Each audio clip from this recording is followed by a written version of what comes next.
নমস্কার বন্ধুরা, কার্তিক মজার কথা চ্যানেলের পক্ষ থেকে সকল শুভানুধ্যায়ী দর্শকদের আমার আন্তরিক শুভেচ্ছা ও অভিনন্দন।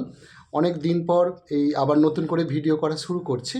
এখানে বলে রাখি বন্ধুরা, আমার এই ভিডিওগুলো এখন আর আমি থাম্বনেল করব না, কেননা আমি যেখানে যখন এই ভিডিও রেকর্ডিং করব সঙ্গে সঙ্গে আপলোড করে দিতে পারবো, তাহলে আমাকে থাম্বনেলের জন্য অপেক্ষা করতে হবে না এবং সেক্ষেত্রে আমার অনেক সময় নষ্ট হয়, সেটাও আর হবে না।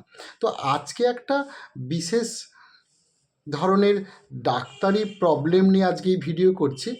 আমি দেখেছি অনেক সময় অনেক মানুষের এই নার্সিংহোম হসপিটালগুলিতে অর্কিডেক্টমি করতে হয়। অর্কিডেক্টমি সাধারণত পুরুষ মানুষদের হয় এবং যাদের অন্ডকোষ আছে এইগুলো কেটে অনেক সময় বাদ দিতে হয়। এখন অনেক সময় খুব দেখেছি গ্রামের মানুষজন এত লুঙ্গি পরেন বা অনেক সময় পাজামা পাঞ্জাবি পরেন, হয়তো অনেক সময় আন্ডারওয়্যার ভালো হলো না, হয়তো ভালো জাঙ্গিয়া পরলেন না, সাইকেলে চাপতে গিয়ে তার সিটে কিন্তু অন্ডকোষটা আঘাতপ্রাপ্ত হলো। সেক্ষেত্রে প্রথম দিকে একটু ব্যথা হলো, তারপরে পরে টেম্পারেচার এলো এবং অনেক ক্ষেত্রে খুব জোরে যদি আঘাত হয় সেক্ষেত্রে কিন্তু টর্শন হতে পারে। মানে অন্ডকোষ অনেক সময় ঘুরেই যায়, অনেক সময় স্প্রিং নিয়ে নেয়, তার দরুন কিন্তু এটা পচন শুরু হয় এবং ইনফেকশন হয় এবং শেষে অ্যাবসেস হয় এবং তারপর তাকে কিন্তু অপারেশন করে সেই অন্ডকোষ কিন্তু বাদ দিতে হয়।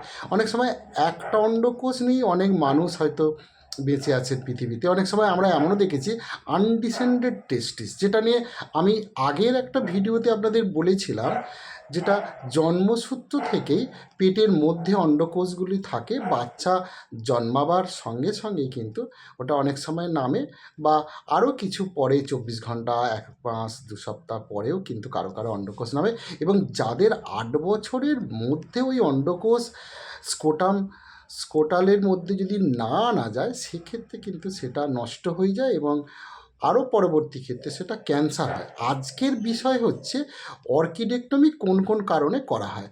গ্রামাঞ্চলে থাকার দরুন অনেক সময় দেখেছি মানুষের এই অন্ডকোষ বা জাঙ্গিয়া না পড়া, সুন্দর করে অনেক সময় খেলতে গেছে, বল লেগে অন্ডকোষের চোট হয়েছে, ব্যথা হয়েছে, পরে কাউকে না বলা, সেটা পচন হয়েছে, সেক্ষেত্রেও কিন্তু অন্ডকোষ কেটে বাদ দিতে হয়েছে।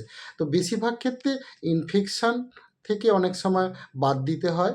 ক্যান্সার যদি হয় কারো, সেক্ষেত্রে টেস্টিকুলার ক্যান্সার যেটা বলি, সেক্ষেত্রে কিন্তু অন্ডকোষ বাদ দিতে হয়েছে এবং যখন অনেক সময় ট্রানজিশান হয়, মানে জেন্ডার ট্রানজিশানের সময় কিন্তু প্রবলেম হওয়ার দরুন তাতেও কিন্তু অন্ডকোষ কেটে বাদ দিতে হয়। আর একটা বিশেষ ধরনের ক্ষেত্রে অন্ডকোষ যদি ট্রমা হয়, হয়তো খুব জোরে ট্রমা, যেটা আমি আগেও বললাম, এই রকম ক্ষেত্রে ক্যান্সার যেমন একটা কারণ, ট্রমা, ইনফেকশান এবং অনেক সময় এই জেন্ডার এখন অনেক সময় চেঞ্জ করতে হয় বা অনেকে চেঞ্জ করেন, সেক্ষেত্রেও কিন্তু পরেই অন্ডকোষের পচন হয় এবং কেটে বাদ দিতে হয়। তো আমি ওই জন্য এই ভিডিওর মাধ্যম দিয়ে সমস্ত পুরুষ মানুষদের বলবো, তারা কিন্তু এই অন্ডকোষ একটু যত্নে রাখবেন খেলাধুলা করার সময়, যাতে না বল লাগে। অনেক সময় ক্রিকেট খেলার মাঠে তো দেখেইছেন আপনারা, যারা খেলোয়াড় হন তারা কিন্তু একটা এই টেস্টিকুলার গার্ড বা স্কোটাল সাপোর্ট দেন অনেক সময়। এক্ষেত্রে গ্রামাঞ্চলের এই সমস্ত টুর্নামেন্টগুলোই কিন্তু এই গার্ড দেওয়া হয় না, তার দরুন অনেক সময় বল লাগতে পারে, কেউ অনেক সময় আঘাতপ্রাপ্ত হয়েছে। এরকম বিভিন্ন ধরনের যদি কেয়ারলেসলি কাজ করেন, সেক্ষেত্রে কিন্তু অন্ডকোষ এই তীব্রভাবে আঘাতের দরুন দেখেছি এটা সেকেন্ডারি কজ একটা, সেক্ষেত্রেও কিন্তু দেখা গেছে এই অন্ডকোষ কেটে বাদ দিতে হয়েছে, পচন হয়েছে তারপরে। তো আজকের এই ভিডিওতে, ছোট্ট ভিডিওতে আমি অন্ডকোষ বা অর্কিডেক্টমি যে অপারেশানটা কেন করা হয় সে নিয়ে একটু আলোচনা করলাম। যদি ভিডিওটি ভালো লেগে থাকে আমার এই চ্যানেলটি সাবস্ক্রাইব করে দেবেন এবং এইগুলো আপনার প্রতিবেশী বন্ধুবান্ধবকে জানানোর জন্য কিন্তু এটা একটু শেয়ার করবেন। ভালো থাকবেন বন্ধুরা, আর একটা ভিডিওটা অবশ্যই লাইক করে দিন, যাতে করে আমি এই রকম ডাক্তারি ভিডিও বিভিন্ন সময় নিয়ে আপনাদের কাছে উপস্থাপিত করতে পারি। ভালো থাকবেন বন্ধুরা, নমস্কার।